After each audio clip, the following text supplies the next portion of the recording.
Welcome back to the Garden with Joy and Holly radio show. Shirley Bovshow, moments away. But first, you got Japanese beetles flying around your yard. Rescue has a trap that can fix and eliminate the problem. Yeah, Japanese beetle traps, when used properly, will help draw beetles away from your plants and trees. The trick is to hang them 30 feet from your plants that you want to protect. That way the beetles are drawn away and they won't cause the damage and they are trapped. Rescue Japanese traps are the only traps with a controlled release lure that is welded to the trap and it lasts the entire season. There's an extra large bag, and the Rescue Japanese beetle trap is the only trap with a reusable bag, and you just simply open it at the bottom. If it's a tough beetle season, you can empty it, seal it up, and then it'll go on to collect even more Japanese beetles. You can find all of this information and their products at rescue.com. Made in the USA, that's rescue.com. Holly, let's go to the hotline and bring in our guest for this week. Shirley Bovshow is a professional garden communicator and award-winning landscape and edible garden designer in Los Angeles.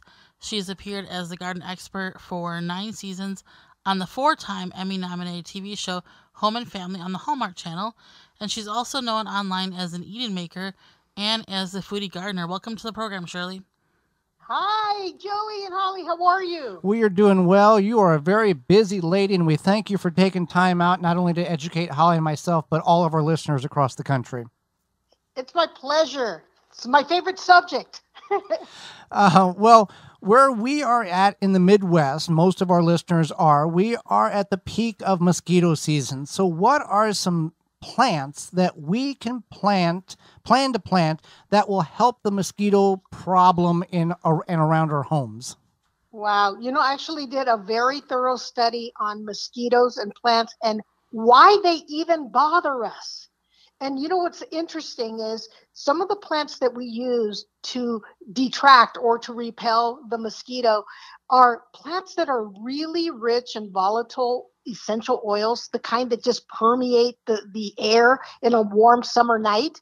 And the reason is what's happening is the mosquito can actually detect us from 100 miles away. They can smell our carbon dioxide when we breathe. And so they're very attracted to that. They actually can see us too. But first of all, they smell the carbon dioxide and then they come towards us. So when we have plants near us that have a very strong scent, very strong terpenes, what happens is it will actually cause confusion in the mosquito. They don't know where to go. They can't find that carbon dioxide. And some of these rich plants include, everybody knows, citronella. It's got that lemony type of scent.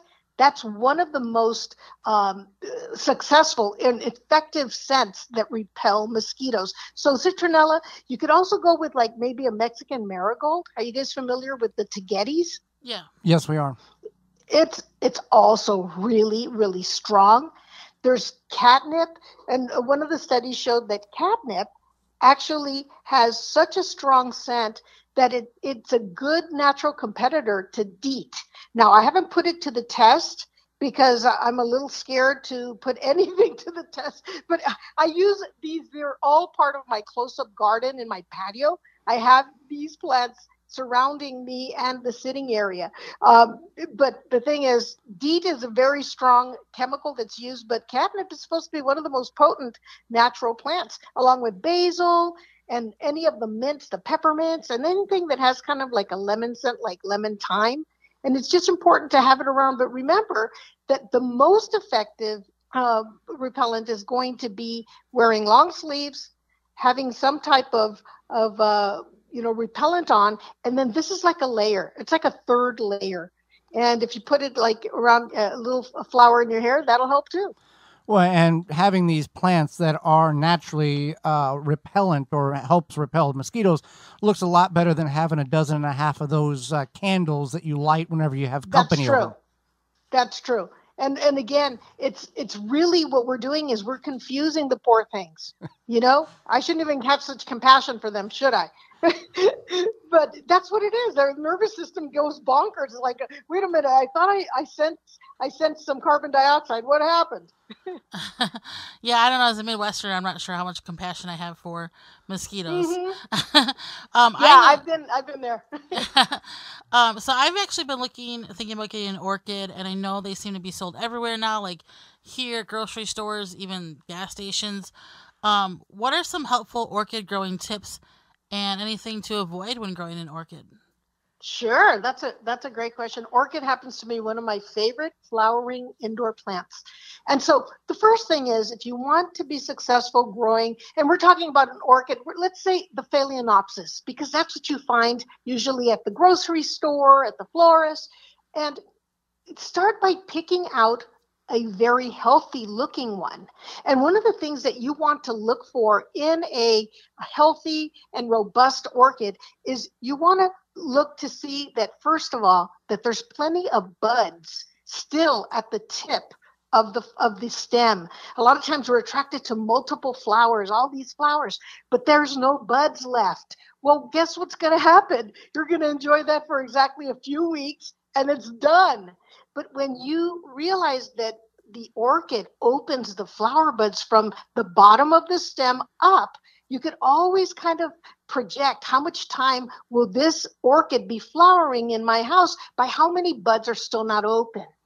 And so that's something I always look for. I look then to the roots. I make sure that the roots look nice and green, those aerial roots that are sticking out.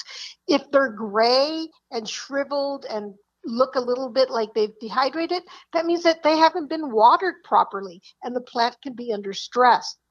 Be aware that orchids are planted either in orchid bark typically or moss. If you're the type of person who forgets to water your plants, you may want to go for the orchid that has moss because it retains a little more water longer than the orchid bark.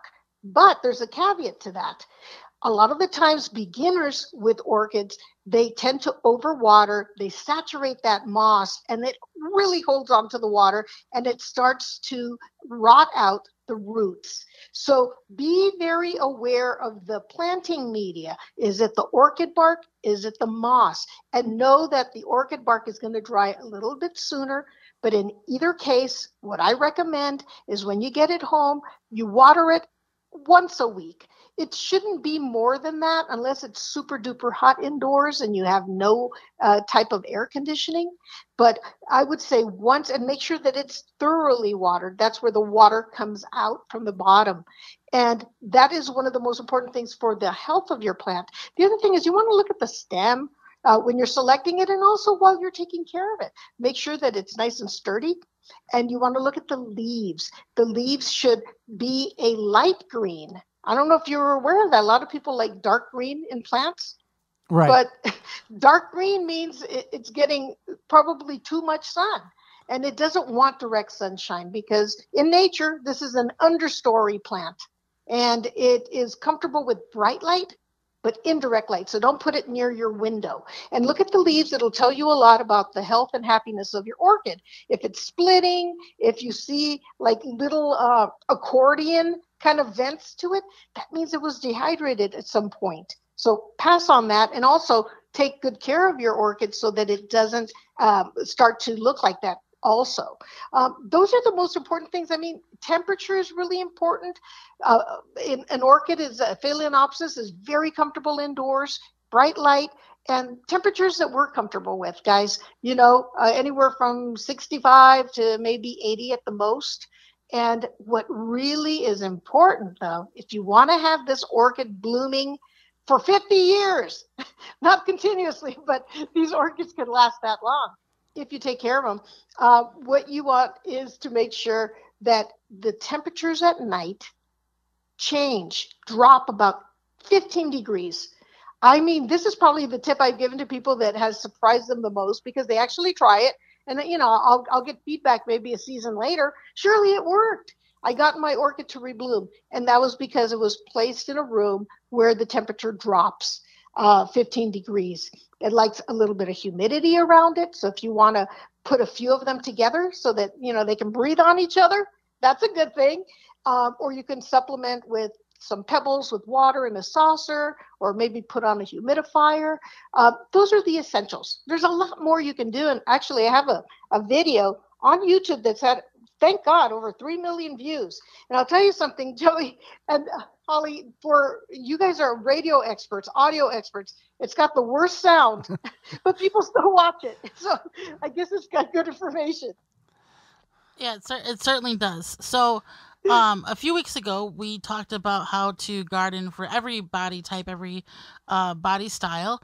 What are some accessible gardening tips and ideas that you have? Well, it really depends, Holly, on the person and what are the limitations or discomfort that they have in doing your typical gardening chores. But certainly there's a lot of ergonomic and accessible tools out there and materials that we could use so that we can avoid pain. Because who wants pain, right? Right. Not when you're gardening. So one of the things that I think is really neat is to use, and you can find these at the hardware store, pulleys for like hanging plants so that you don't have to reach up, you don't have to get a ladder. These pulley systems are, as inexpensive as maybe $15 online to more sophisticated ones that can hold up to 60, 80 pounds. And these pulley systems are real easy.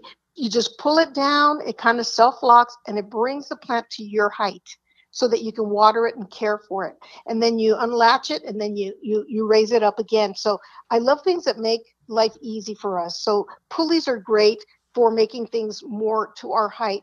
The other thing is, if you don't feel comfortable bending over or getting on the ground in your knees to dig, I would say get a raised bed a planter or a garden table. They've got these online anywhere from $50 up. They're sophisticated and some of them are simple, but it just depends on what you expect and what you want.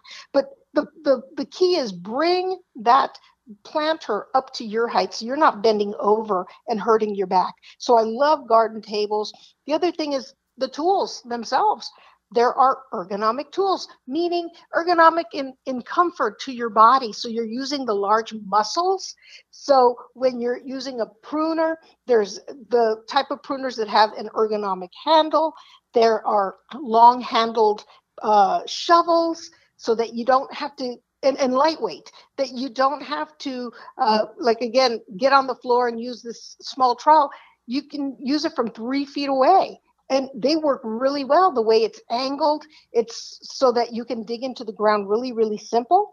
And look also for telescoping types of poles that are, integrated into the garden tool.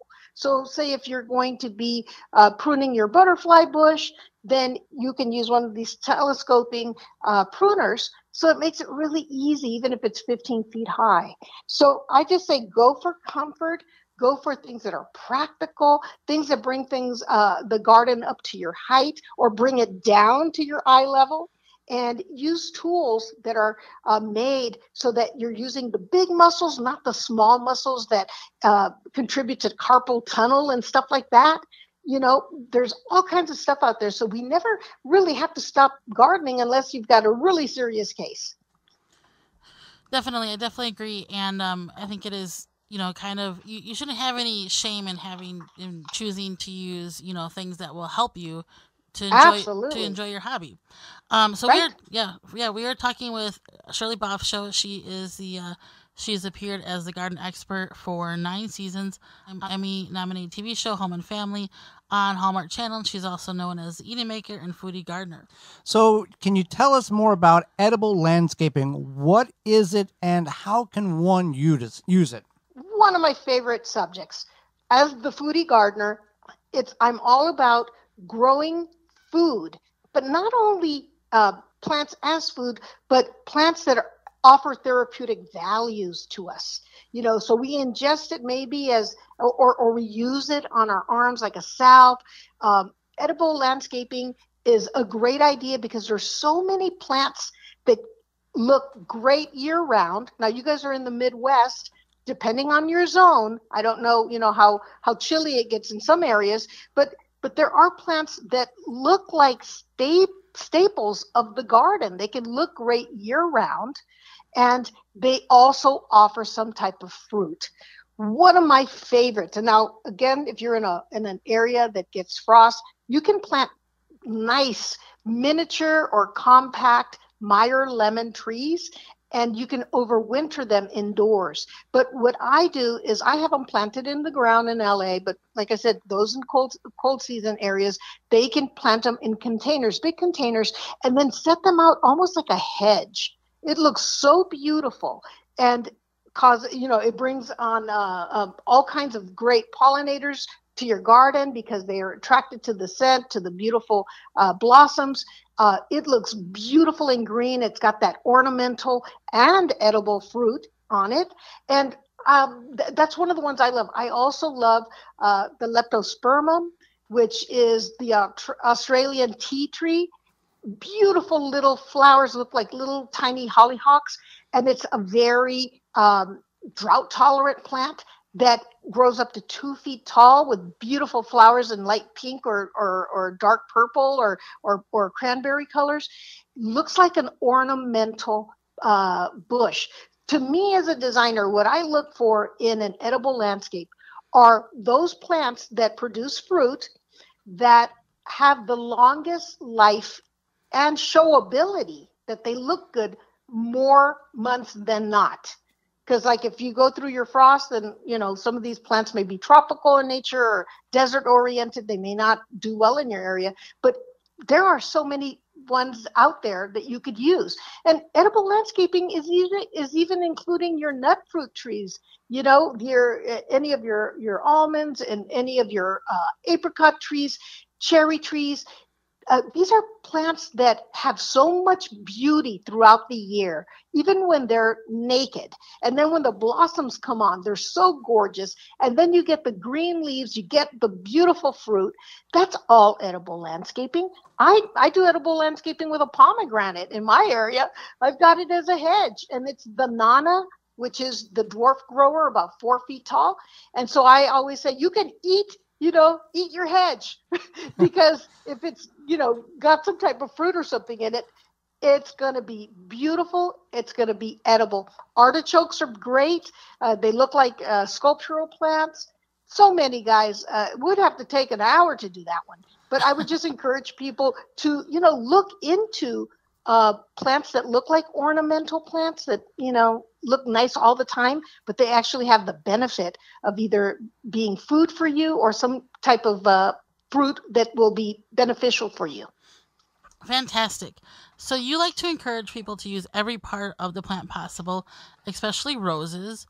What are some surprising things that you can do with your roses that you may not think about? Well, you know what? I don't know that it's surprising, but I think that a lot of people who are looking out the window right now at the rose bush that they have, they may not have considered all of the utility that comes from that plant.